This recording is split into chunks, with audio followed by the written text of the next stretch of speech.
Muy buenas noches. Comenzamos la semana con una nueva charla sobre servicios jurídicos. Hoy hablaremos de un proceso por el que pasan las empresas para adaptarse a los continuos cambios que se producen a su alrededor y que se conoce como la reestructuración empresarial. Para contestar a todas sus preguntas tenemos con nosotros a Enin Abogados y Economistas, una firma especializada en reestructuración financiera y operativa de alto valor añadido. Cualquier consulta solo tienen que hacérnosla llegar a través de Facebook y nuestros invitados de hoy les responderán en directo. Ellos son Ignacio Blanco. Muy buenas noches, Ignacio. Buenas noches, Saray. Bienvenido.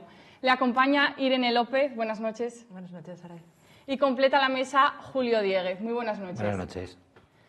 Muy bien, pues ahora ya sí vamos a comenzar por la primera pregunta, Ignacio. ¿Por qué un despacho de economistas y abogados? Bueno, nosotros en nuestro despacho estamos muy especializados en el asesoramiento a la empresa. Y el asesoramiento a la empresa no es un asesoramiento puramente jurídico. La empresa tiene mucha vinculación económica en su actividad diaria. Y muchas de las decisiones que se adoptan dentro de una empresa tiene una parte económica y otra parte jurídica.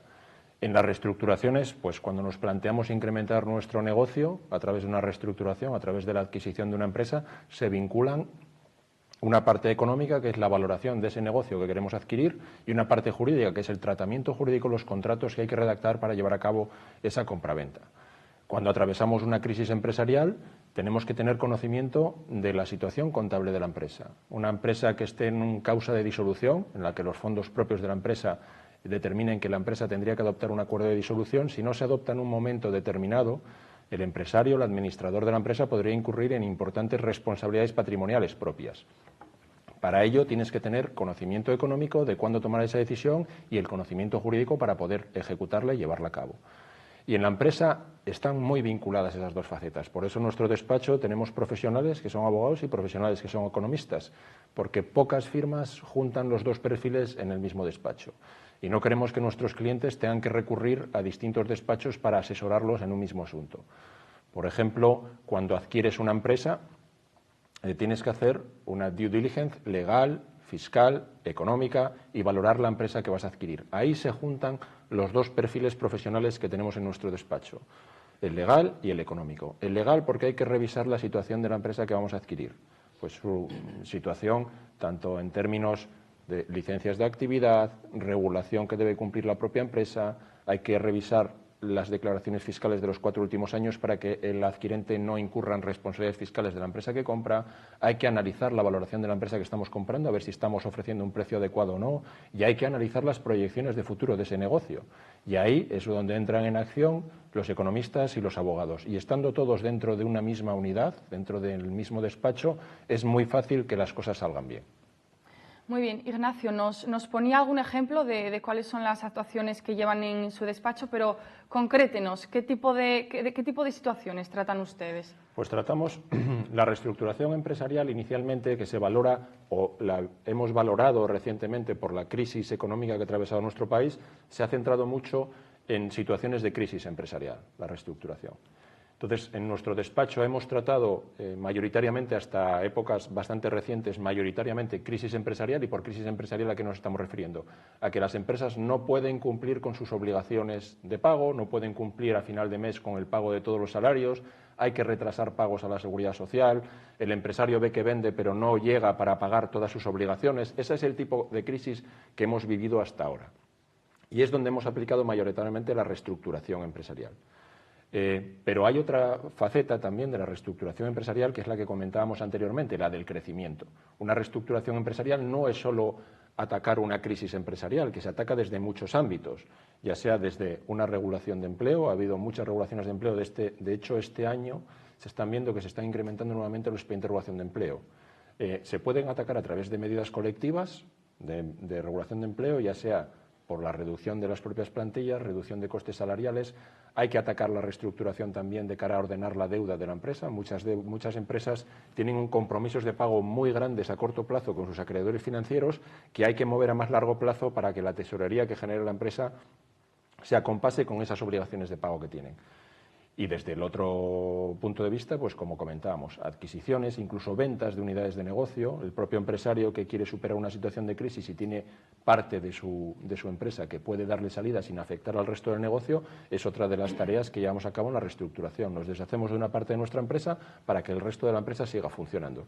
En la época del boom económico, muchos empresarios diversificaron en exceso su propia actividad empresarial y se dieron cuenta con posterioridad que donde mejor estaban era en su núcleo de trabajo histórico, que es donde obtenían realmente la rentabilidad, y se han venido deshaciendo de unidades de negocio que no eran ese core empresarial, y en eso los ayudamos en esa transición también. O sea que la problemática es muy variada, y de ahí que queramos combinar las dos facetas, la de los abogados que tenemos en el despacho y la de los economistas, porque en la empresa conjugan ambas disciplinas. Apuntaba ahora mismo en un repunte en el caso de expedientes de regulación de empleo. ¿Por qué se está produciendo este fenómeno? Está habiendo un repunte, de hecho, en los concursos de acreedores en esta primera parte, en este primer semestre, y no sabemos muy bien a qué está obedeciendo. Son situaciones cíclicas. Probablemente en la que quede de final de año pues se reduzca ese número de expedientes de regulación de empleo y acaben siendo inferiores a los del año pasado. Pero sí que es cierto que estamos ahora en los últimos informes del REFOR, del Registro de Economistas Forenses, que nos trasladaron la semana pasada. Sí que hay un repunte en el número de concursos de personas físicas y de personas jurídicas. Bien. Julio, podemos decir que si una empresa está atravesando problemas, hay más alternativas, ¿no?, que el concurso de acreedores. Sí, claro. Hombre, lógicamente, cuando una empresa atraviesa problemas, como sería en este caso, de solvencia, pues lo primero que piensas es el concurso de acreedores. Es el marco jurídico que da la ley concursal para intentar solucionar este problema. Pero no necesariamente se tiene que acudir a un concurso de acreedores. Hay otras muchas soluciones. Por ejemplo, pues, y lo más habitual, y cada día se están firmando más, acuerdos de refinanciación sin necesidad de acudir al juzgado. Simplemente es una reunión, la empresa, auxiliada por sus expertos jurídicos que ha podido contratar, en la cual pues, llegan a determinados acuerdos de qué manera es la más adecuada para que esa deuda se pueda hacer frente a ella de manera satisfactoria, entiendo, para todas las partes. Entonces, no es necesario acudir a una declaración del concurso. Incluso la propia ley concursal potencia la posibilidad de realizar estos acuerdos de refinanciación. ¿Y cómo lo potencia? Pues simplemente es una mera comunicación al juzgado por parte de la empresa en la que dices que, dada una situación que prevés que vas a tener problemas de solvencia, vas a iniciar conversaciones con tus acreedores. Y eso te da un amparo legal y jurídico, sobre todo, bastante grande. ¿Por qué? Porque durante ese tiempo, tú tendrías como 4 meses para poder negociar con tus acreedores, sabes, porque por la ley de así te lo garantiza, que nunca van a iniciar ejecuciones contra tu patrimonio. Es decir, que la empresa no va a tener un problema de que le van a embargar un derecho de cobro o cualquier historia que le podría llevar a tener problemas para hacer frente a sus pagos. Por lo tanto, es una forma, digamos, más ágil, más rápida, y probablemente se encuentren mejores soluciones fuera del concurso en un acuerdo de refinanciación de la deuda que dentro del proceso concursal. Creo que mencionabas que eran 4 meses, ¿no?, los de negociación. Comunicación sí. Que también puede servir para ganar tiempo, ¿no?, de otra manera. Bueno, no, para ganar tiempo no, es un marco, es un espacio temporal regulado por ley. Tú cuando haces esa comunicación, que te da la posibilidad de protegerte ante ejecuciones que te puedan llegar de terceros, de acreedores, pues la ley lo que hace, eso no puede prolongarse indefinidamente. La ley lo que hace es decir, oye, en este tiempo hay que llegar a ese acuerdo. ¿Y qué tiempo te da? 4 meses. Si a los 4 meses tú no has conseguido ese acuerdo, necesariamente tienes que pedir el concurso de acreedores. Muy bien, pues como siempre, como en todos estos programas que hemos tenido anteriores, nos han llegado preguntas a través de nuestro correo electrónico. Una de ellas nos la formulaba Ana García. Julio nos decía, ¿qué nos recomendaría usted? ¿Un acuerdo o un concurso? Bueno, es una gran pregunta la que nos hace, probablemente. Pues yo creo que habría que analizar un poco la naturaleza de la deuda de la empresa. Es decir, si por ejemplo su deuda es financiera, digamos deudas con entidades bancarias, yo recomendaría más el acuerdo, ¿vale? Si por ejemplo la deuda es comercial, es decir, con los proveedores que pueda tener esa empresa, son varios proveedores, es más difícil negociar uno a uno con el proveedor. Y además yo creo que la deuda financiera dentro del concurso se soluciona a lo mejor poco. En la deuda comercial el concurso prevé sí que se puede solucionar. Por lo tanto, dependiendo de esa situación, podría poner un ejemplo, a lo mejor se me entiende un poco mejor, que es, imaginémonos el caso de una promotora, que durante el boom inmobiliario hubo muchos casos de promotoras bueno, pues que no vendían pisos, lógicamente, y tuvieron que solicitar su concurso de acreedores. ¿Cuál es la deuda de una promotora? ¿Cuáles son los activos de una promotora? Los activos de la promotora son viviendas, suelos que tiene para desarrollar. ¿Cuál es su pasivo? Pues indudablemente los préstamos que el banco le ha tenido que dar para poder comprar esos suelos y posteriormente desarrollarlos. Entonces, esa deuda financiera que está grabada toda con hipotecas, pues indudablemente los bancos no quieren pisos. Es muy difícil llegar a un acuerdo con ellos. Por lo tanto, en una promotora pues no le va a quedar más remedio que llegar al concurso de acreedores, abrir la fase de liquidación y en esa fase intentar vender los activos y que los bancos puedan recuperar toda o parte de su deuda. ¿Vale? Por lo tanto, depende mucho de la naturaleza de la deuda. Pero en cualquier caso, como decía antes, bueno, pues mucho mejor un acuerdo, mucho más rápido, mucho más eficaz y sobre todo mucho más discreto para el empresario, lógicamente. ¿Vale? Muy bien, si nos centramos más en la temática de esta charla, Ignacio, cuando hablamos de reestructuración empresarial, ¿a qué nos referimos? Cuando hablamos de reestructuración empresarial nos referimos a un aspecto muy amplio. El empresario detecta que está teniendo problemas, en muchas ocasiones no sabe ni a qué problemas se está enfrentando, o sea, sí que conoce las consecuencias de esos problemas, pero no conoce el origen. Hemos tenido casos en el despacho de empresas que han pasado a triplicar la facturación, pasar de una facturación de 8 millones de euros a facturar 24 millones de euros, pasar de una situación de pérdidas en 8 millones de euros y ganar dinero con 24 millones de euros de facturación, pero una situación en la que el empresario está teniendo tensiones de tesorería debido, por ejemplo, a que tiene una estructura de deuda muy cortoplacista, o sea, que toda la deuda que tiene contratada con entidades financieras tiene un vencimiento muy a corto plazo.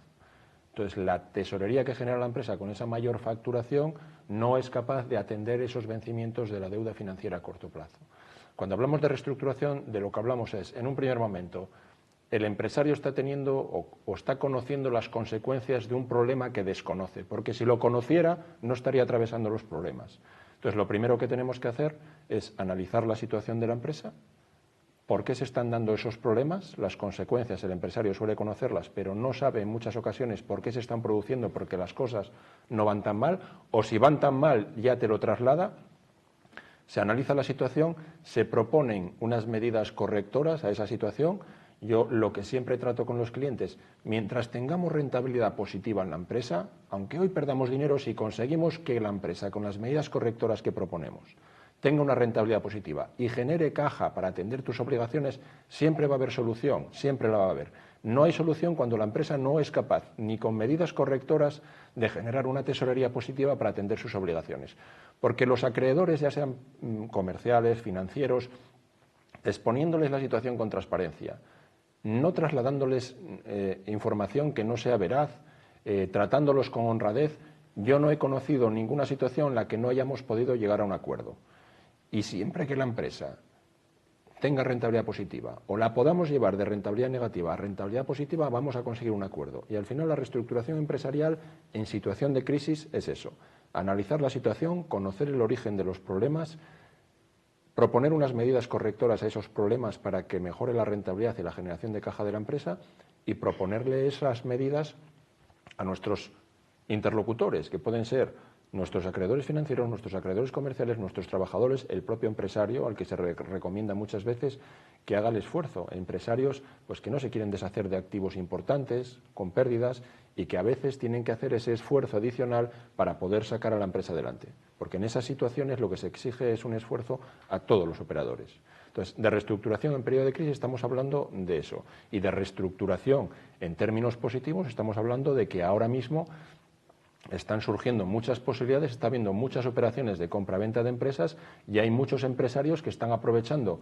que ahora el precio de las empresas todavía no se ha disparado y hay muchos empresarios tomando posiciones y adquiriendo empresas. Y eso también es una reestructuración empresarial. El crecer no solo orgánicamente, no solo con tu red de ventas, sino crecer adquiriendo a tus competidores, adquiriendo otras empresas y creando valor a futuro para tus accionistas, para tus trabajadores y para tus acreedores. Eso también es reestructuración empresarial.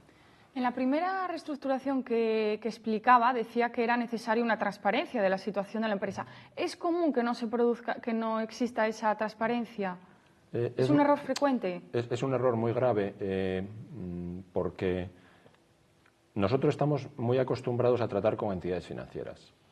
Yo creo que tenemos uno de los ratios más altos en llegar a acuerdos, tanto en concurso o fuera de concurso, con acreedores financieros y comerciales, porque se hace un esfuerzo muy serio para llegar a un acuerdo en el que haya esfuerzos por todas las partes. Los acreedores tienen que hacer esfuerzos, el empresario tiene que hacer esfuerzos, los trabajadores tienen que hacer esfuerzos, incluso los clientes a veces tienen que hacer esfuerzos adelantando algún pago a la empresa, pero sí que es cierto que hemos detectado en alguna ocasión el miedo del empresario a que le corten la financiación las entidades financieras, y hay cierta tendencia en algunos casos pues a maquillar los balances de cara a que no se ofrezca, o los datos de la empresa, que no se ofrezca la imagen real de la compañía. Es un error gravísimo, porque tú puedes cerrar un acuerdo en un momento determinado, ¿vale?, engañando a tus interlocutores.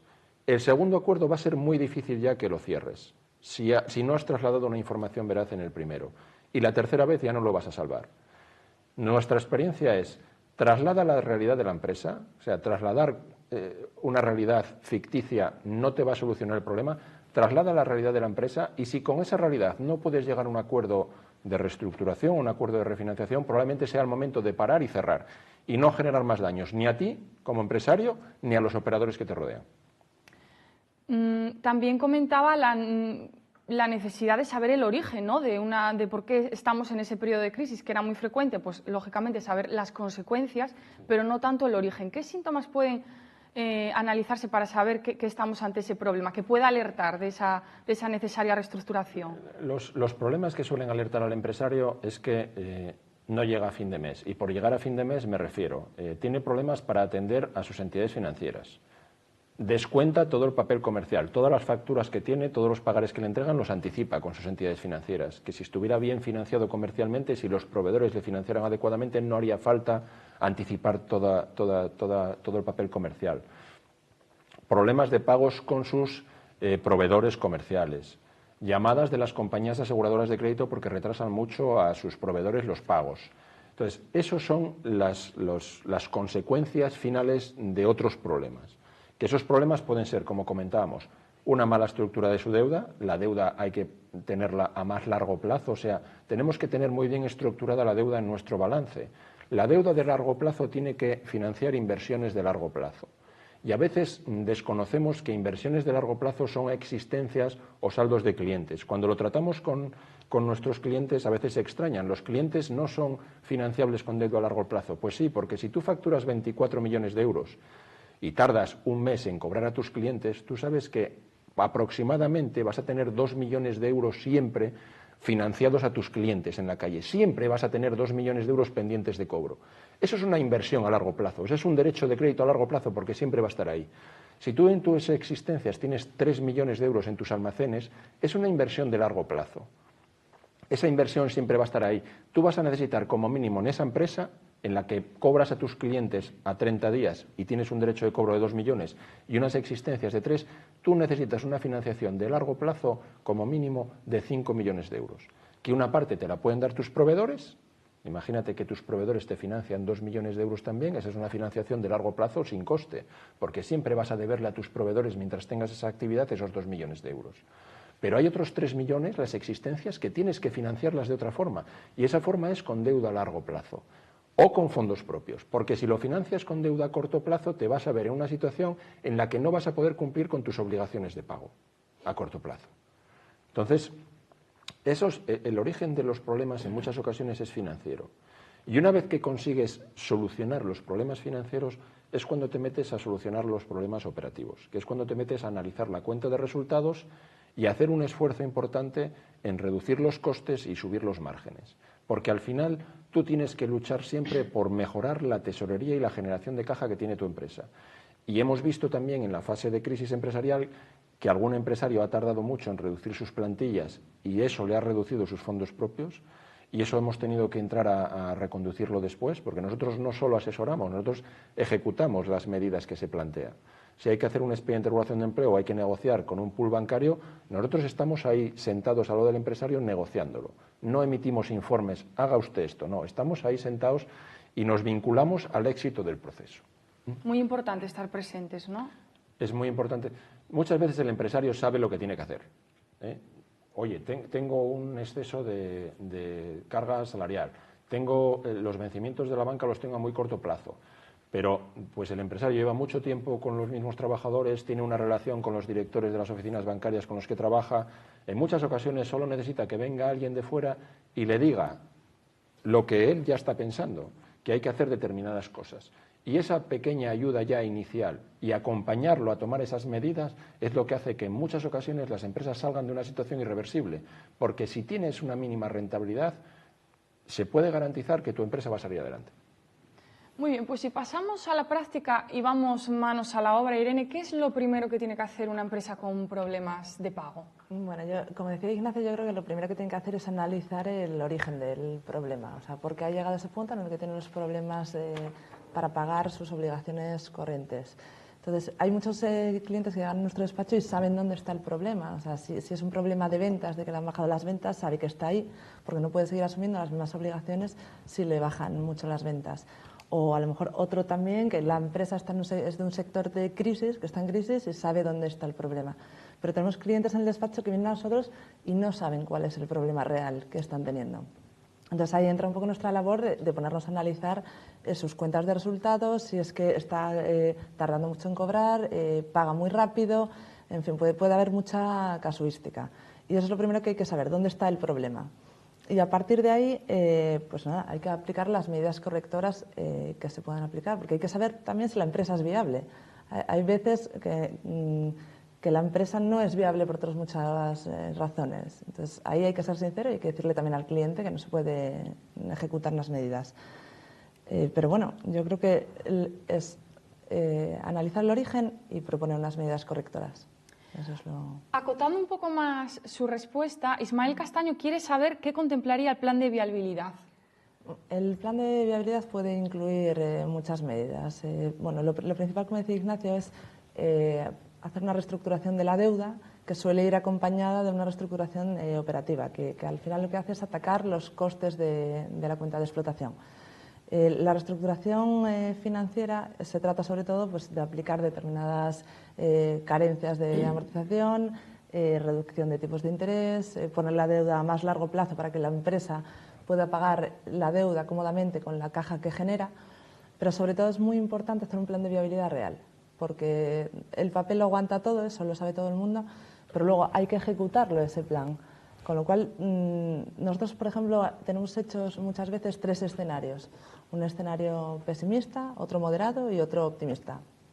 Y en los 3 escenarios, las medidas propuestas tienen que encajar. O sea, es decir, en el peor escenario, en el pesimista, las medidas que se apliquen tiene que soportarlas la caja de la sociedad. Porque en el optimista y en el moderado, entonces, va a ir mucho mejor la empresa. Pero te pones en la peor situación y esas medidas tienen que aguantarlas la empresa. Entonces, a partir de ahí, ejecutar el plan. Muy bien, pues me gustaría empezar ya a lanzar las primeras preguntas que nos llegan a través de nuestro Facebook, nuestros usuarios. La primera es la siguiente, Ignacio. Mis socios han planteado una ampliación de capital que saben que no puedo asumir y tengo claro que es una maniobra para sacarme de la empresa. ¿Qué opciones tengo? Bueno, la verdad que la ley de sociedades de capital ha reducido bastante la protección al accionista minoritario. Entonces, el problema de los accionistas minoritarios es que son accionistas minoritarios. Y salvo que se acredite, salvo que este minoritario acredite que se está utilizando o se está abusando de esa mayoría para dejarlo en una situación de menor participación todavía, no va a tener nada que hacer. Si una mayoría decide ampliar capital, los juzgados de nuestro país están viniendo a decir que la ampliación de capital, lo que podría analizar este televidente es cómo va a ser esa ampliación de capital. Si es una ampliación de capital por compensación de créditos, entonces sería más defendible que se esté utilizando un mecanismo de creación de créditos artificiales para compensarlos en la ampliación de capital. Yo voy a cambiar la deuda que tiene la sociedad conmigo por capital. Y justamente el minoritario no lo tiene. Ahí habría que atacar el origen de esa deuda. Pero si es una ampliación, yo lo que le diría es que si es una ampliación de capital con aportación de efectivo, va a tenerlo muy difícil. Porque por mucho que diga que se le quiere diluir, los fondos entran en la empresa y él tiene la posibilidad de hacerlo.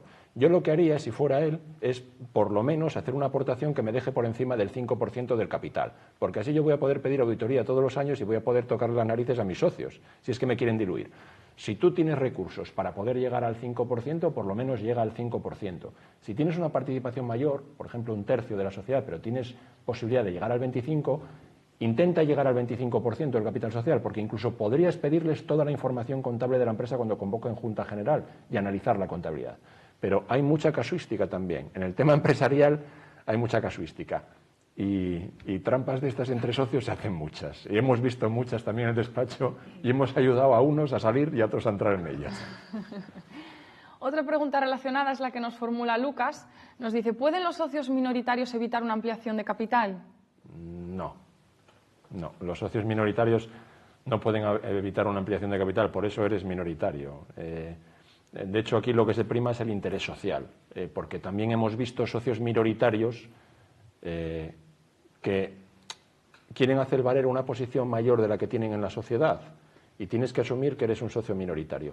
Hay muchas formas de atacar una ampliación de capital si te quieren imponer esa ampliación de capital solo para diluirte, pero es muy difícil que las puedas hacer valer en un juzgado.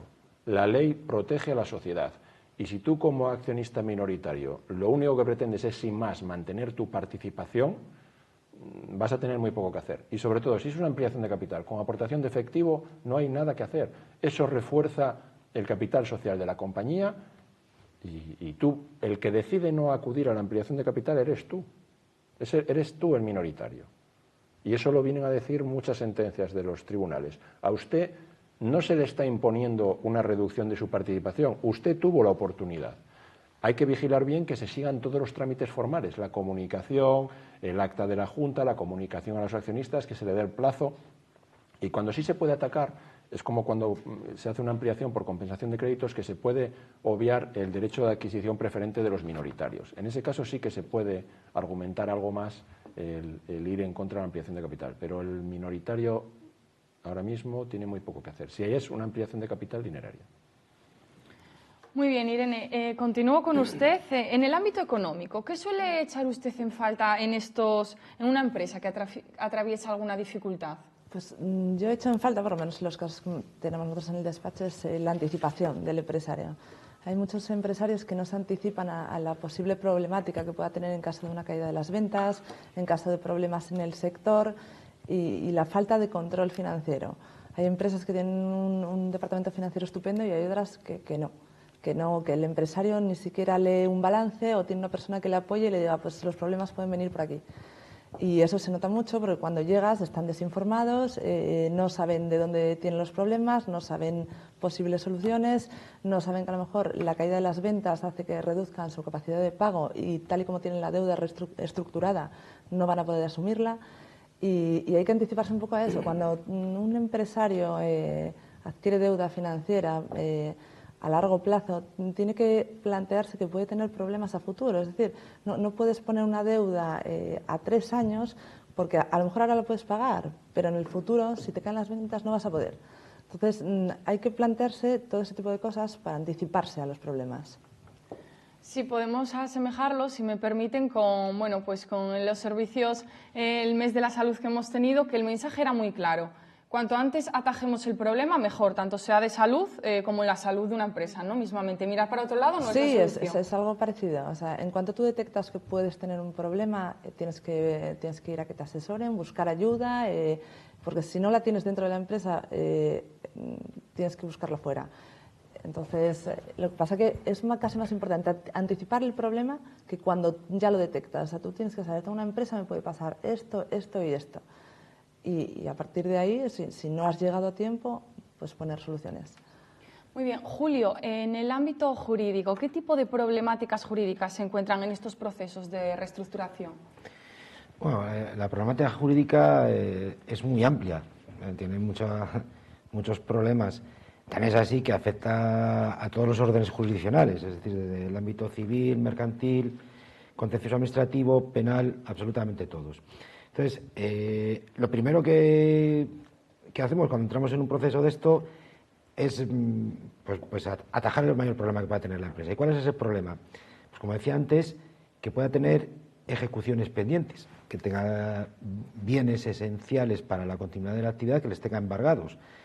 Entonces, o que tenga derechos de crédito embargados, con lo cual si no le entra dinero no va a poder pagar a proveedores, con lo cual al final llega a paralizar la actividad. Entonces, lo primero que hacemos es mirar esa situación, digamos, judicial. Si hay ejecuciones pendientes, intentamos pararlas. La ley nos permite, tiene mecanismos para poderlo hacer. Y es lo primero que hacemos, pararlas. Y después, claro, ya viene otro de los problemas importantes dentro de los procesos de reestructuración, como ya han dicho mis compañeros, que es adecuar los costes. Muchas veces las empresas tienen unos costes absolutamente sobredimensionados para su producción. Y en este caso concreto lo que hacemos es adoptar las medidas colectivas que pueden ser bien de extinción de contratos de trabajo, de suspensión de contratos de trabajo, de reducción de salarios. A los trabajadores es difícil, muy difícil, pero también hay que pedirles un pequeño esfuerzo. Muchas veces los trabajadores piensan que el empresario tiene la culpa de todo, que está ganando mucho dinero, y no es cierto. El empresario muchas veces está ganando menos dinero que ellos. Entonces, ese es el segundo paso que hacemos, en el que, como ya explicó mi compañero, estamos con el empresario, llevamos toda la negociación con los trabajadores y finalmente pues llegamos a los acuerdos que podamos. Muchas veces lo que hacemos es compensar. Parte de la plantilla extinguimos, otra parte suspendemos contratos, en fin, porque lo prioritario es que la empresa continúe, no le podemos dejar sin trabajadores, lógicamente. Y seguimos con eso y vemos, reestructurando la empresa, pues vemos que muchas veces tiene contratos absolutamente ruinosos, con lo cual pues lo que el siguiente paso es intentar una resolución de esos contratos. Muchas veces, la inmensa mayoría de las veces, la intentamos de hacer de mutuo acuerdo, y otras muchas veces pues no nos queda más remedio que acudir a las vías judiciales. Y en este caso concreto se nos han dado en el despacho también bastantes casos de resolución de concesiones administrativas, otro aspecto importante. Sobre todo estamos hablando de concesiones administrativas de obras y servicios. ¿Qué es esa concesión administrativa? Pues es la administración te concede un bien suyo, puede ser un suelo, puede ser un edificio que hay que rehabilitar, ¿vale? Entonces, el coste de la construcción de ese edificio o el coste de la rehabilitación de ese edificio para posteriormente prestar un servicio público corre a cuenta del empresario.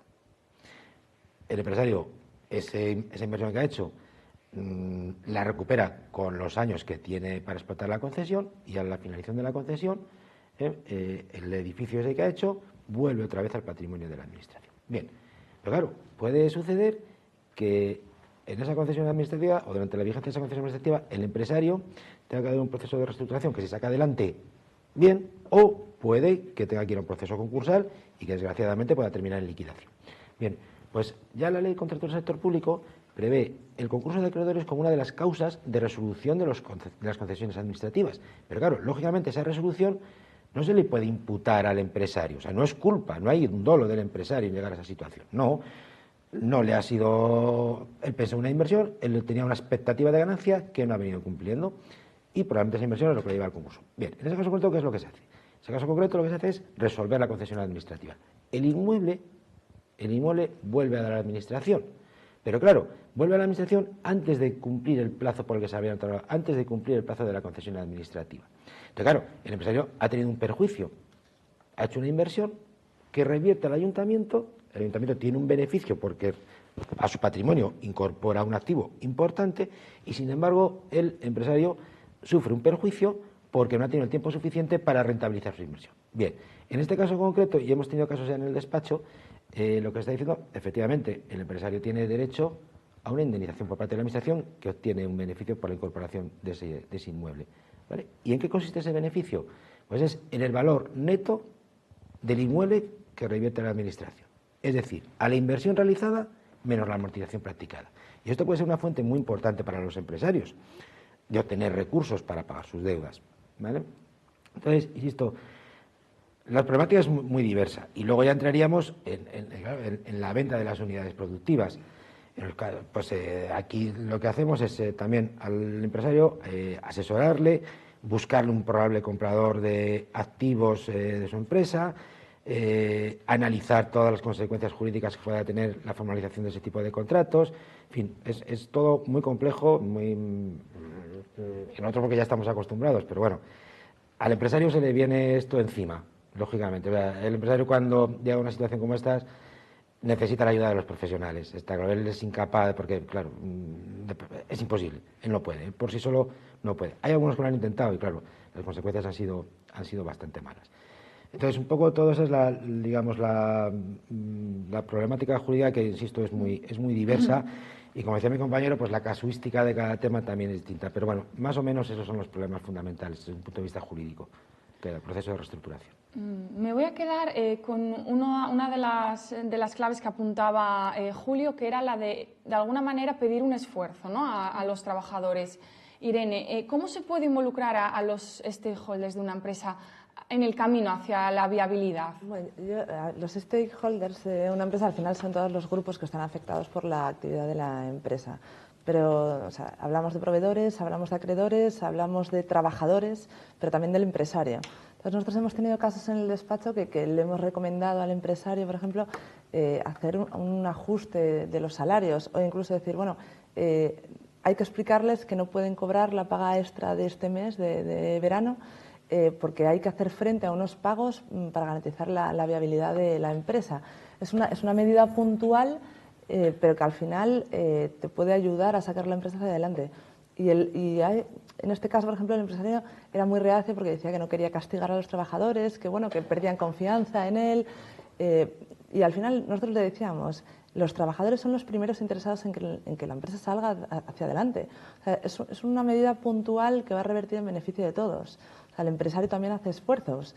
Hemos tenido casos que han tenido que desprenderse de activos, como decía Ignacio, por debajo del valor que ellos creen que tienen los activos. Pero eso también revierte en la viabilidad de la empresa, en el futuro de la empresa. Entonces todos tienen que hacer un esfuerzo, no solamente entidades financieras, proveedores que van a cobrar más tarde, los clientes que les vas a pedir que te paguen antes, pero también los trabajadores y el propio empresario. O sea, ahí todo el mundo tiene que ir en la misma dirección. Muy bien. Otra de las preguntas que nos llegaban nos la formulaba Sergio Gutiérrez, y la consulta era la siguiente, Ignacio. La reestructuración operativa de una empresa, aquella que conlleva cambios en el funcionamiento, ¿suele ir acompañada de una reestructuración financiera? Suelen ir acompañadas porque la experiencia que tenemos es que la reestructuración operativa se afronta cuando tienes un problema financiero. Y entonces primero solucionas la reestructuración, o sea, primero solucionas el problema financiero y después te metes a reestructurar operativamente la empresa. Tenemos casos en el despacho en el que lo primero que tienes que hacer es intentar que tus obligaciones más a corto plazo tengan un vencimiento a más largo. Entonces, lo primero que tienes que hacer es centrarte en eso. Si no consigues eso, no va a tener sentido entrar a una reestructuración operativa, porque la reestructuración operativa te genera recursos más en el medio y largo plazo. La reestructuración operativa, la reducción de costes, el incremento de las ventas, no son cosas que puedas hacer en una negociación con 4 o 5 entidades financieras, con tus principales acreedores, no lo puedes hacer así. Entonces, normalmente el problema que tenemos cuando llegamos a una empresa es, primero hay que acometer la reestructuración financiera y a continuación o al mismo tiempo acometer la reestructuración operativa. En ocasiones hay que pedir un esfuerzo a las entidades financieras para que financien un expediente de regulación de empleo. No, es que mira, la actividad de promoción de nuestra empresa no vendemos pisos, entonces tenemos que cerrarla, pero tenemos una actividad hotelera que funciona. Si no cierro la actividad de promoción, voy a tener que cerrar las dos. Entonces a las entidades financieras se les habla con ellos, necesitamos que se nos financie las indemnizaciones del expediente de regulación de empleo para poder seguir manteniendo una actividad hotelera. Os damos garantía de los activos que quedan, negociamos las daciones en pago de los activos de la promoción y podemos sacar la empresa adelante. Y ahí se pide esfuerzos a todo el mundo, a los trabajadores, como decía Irene, se le pide esfuerzos a las entidades financieras. En una reestructuración, en un proceso de crisis, no puede salir nadie muy satisfecho. Todo el mundo tiene que haber hecho esfuerzos. Quería volver otra vez a la pregunta de los dos anteriores televidentes, porque sí que hay un truco para intentar forzar desde una posición minoritaria el que te den salida. Es el artículo, se me ocurrió justo después cuando acabé la intervención, es el artículo 348 bis de la Ley de Sociedades de Capital, que es un artículo nuevo que empieza a aplicarse, se empezó a aplicar el año pasado ya, porque hubo varias prórrogas en su aplicación, pero se aplicó ya por primera vez el año pasado y se aplicaría en este ejercicio. Y entonces este artículo dice derecho de separación en caso de falta de distribución de dividendos. ¿Qué significa esto? Que si tú, accionista minoritario, en la junta de socios en la que se decide la distribución del dividendo, votas a favor o solicitas que se reparte dividendo y no se reparte, y tu empresa tiene ya 5 años, a partir de la inscripción en el registro mercantil, tú tienes derecho a solicitar la separación de la empresa. Y en esa separación de la empresa tienen que adquirirte tu participación, la propia empresa, al valor razonable que se determine. Pero esa es una medida que se podría aplicar por el socio minoritario para forzar que le den salida. También es cierto que el dividendo que tú puedes obligar a distribuir como minoritario es 1/3 de los resultados. Como mínimo tú puedes obligar a que 1/3 de los resultados de la empresa se distribuyan, pero tú, claro, esa distribución va a afectar a todos los accionistas, no solo a ti. O sea, tú no vas a recibir como minoritario 1/3 de los dividendos, vas a recibir tu porcentaje accionarial de ese tercio. Si la empresa tiene unos resultados de 100 y reparte 30 y tú tienes un 10%, a ti te llegarían 3 y a los otros accionistas les llegaría 27. Pero si no se reparte eso pidiéndolo tú tienes derecho a separarte de la sociedad y eso significa que están obligados a comprarte tu participación. Entonces, esa es una estrategia que se puede utilizar por los socios minoritarios. Bueno, pues una alternativa, una solución más a tener en cuenta para nuestros usuarios. Julio, ¿por qué la mayoría de concursos de acreedores acaban en liquidación? Bueno, ciertamente no podemos obviar la realidad y la gran mayoría de los concursos de acreedores terminan en liquidación. Pero también he de decir una cosa, a nosotros, por suerte, o porque lo hemos trabajado más, casi nos ha ocurrido lo contrario. Nosotros, dentro de los procesos concursales en los que hemos actuado, hemos llegado a conseguir convenios muy buenos. Pero hablo de convenios con los acreedores, que es el objetivo final de un concurso. El objetivo final de un concurso de acreedores es que la empresa siga funcionando y para que siga funcionando tiene que superar sus problemas de solvencia llegando a acuerdos de pagos con sus acreedores. Y hemos conseguido convenios en los que hemos conseguido quitas de incluso hasta el 80% de la deuda con esperas de hasta 15 años y mínimo 8 años. Entonces, ciertamente sí que es verdad que se acaba muchas veces en liquidación, pero insisto, no es nuestro caso, hemos conseguido convenios importantes. ¿Y por qué se llega a liquidación? Bueno, pues sobre todo por el retraso en la presentación del concurso. ¿Vale? El empresario cuando ve un problema dentro de su empresa, en vez de acudir a profesionales, bueno, pues intenta el hombre tirar para adelante, dar una patada hacia adelante. ¿Y para eso qué es lo que hace? Pues para eso empieza a despedir trabajadores, empieza a avalar con su propio patrimonio la deuda de la empresa, se queda sin financiación porque, claro, ante la falta de pago los bancos pues le cortan la financiación para poder pagar a sus proveedores, con lo cual si no tiene financiación para proveedores no tiene producción. Y entonces, en esa situación llegamos ya a un momento que es cuando el empresario dice ya no puedo más, ¿vale? La empresa está muerta y en este escenario indudablemente la única salida que tiene la empresa es la liquidación. Pero insisto, sobre todo es un problema de que cuando el empresario detecte que su empresa no va bien, que eso es muy fácil de detectar por parte del empresario, que es el que está ahí día a día, rápidamente se ponga en manos de buenos profesionales, que sepan, como han dicho mis compañeros, detectar cuál es el problema que tiene y actuar en consecuencia. Y sin miedos, no pasa nada. El problema del concurso de acreedores es que se llega muy tarde a él, pero es una medida fantástica si se aplica en el momento que se tiene que aplicar. Yo le digo a todos los empresarios, imaginaros que podéis disponer de todos vuestros activos, vais a tener derecho a cobrar todos los saldos de los clientes, a utilizar vuestras existencias y no vais a tener que pagarle a nadie. O sea, es el mejor arranque que puede tener una empresa. Tú tienes todo tu activo a tu disposición y no tienes obligación de pagar a nadie hasta que llegues a un acuerdo con ellos. O sea, es imposible una situación mejor. Estabas peor cuando arrancaste de cero, pero si tú planteas un concurso de acreedores a tiempo, que es mucho más recomendable una reestructuración, una homologación de un acuerdo, pero si tú finalmente aplicas, cuando tienes que aplicar un concurso de acreedores, te planteas con que tienes a tu disposición todo el activo de la empresa y no tienes obligación de pagarle a nadie hasta que llegues a un acuerdo. Si la empresa tiene resultados positivos, sales adelante sí o sí. Lo que pasa es que se llega muy tarde y como decía Julio, cuando empieces a tener problemas, párate, no te sigas endeudando tú, no avales con tu casa, no hagas firmar a tu mujer, no vayas a avalar con tus suegros ni con tus padres. Párate, piensa un poco lo que estás haciendo, porque a veces esa es la tumba del empresario. Y en España, lamentablemente, la segunda oportunidad no está desarrollada adecuadamente. Y para el empresario eso es su muerte civil. Un concurso de acreedores de su empresa y él teniendo avalado con todo su patrimonio las deudas con entidades financieras o con acreedores. Entonces, antes de seguir metiéndote y enterrándote más, para, y a lo mejor es el momento de decir hasta aquí llegamos. Porque puede ser mucho mejor decir hasta aquí llegamos que no avalar con todo tu patrimonio y acabar en la misma situación dentro de 2 años sin tener dónde irte a vivir, como hemos vivido situaciones de empresarios que al final ha habido que concursarlos a título de persona física porque se quedaban sin su casa, sin su domicilio y sin todo. Y no solamente, o sea, la principal causa de la liquidación, como venimos diciendo, es el retraso, pero ese retraso no solamente influye en que la empresa se vaya de liquidación, es decir, que desaparezca, es que influye y mucho personalmente en el empresario, porque el retraso en presentar el concurso puede haber aumentado la insolvencia, incrementado la insolvencia en perjuicio de sus acreedores, y eso es una de las causas de culpabilidad de un concurso. Y cuando el concurso se declara culpable, el empresario, además de sufrir una inhabilitación para administrar, sufre otra penalización que puede ser mucho más grave, que es responder del déficit concursal, es decir, de lo que han dejado de cobrar los acreedores, de todo o en parte, con sus bienes personales.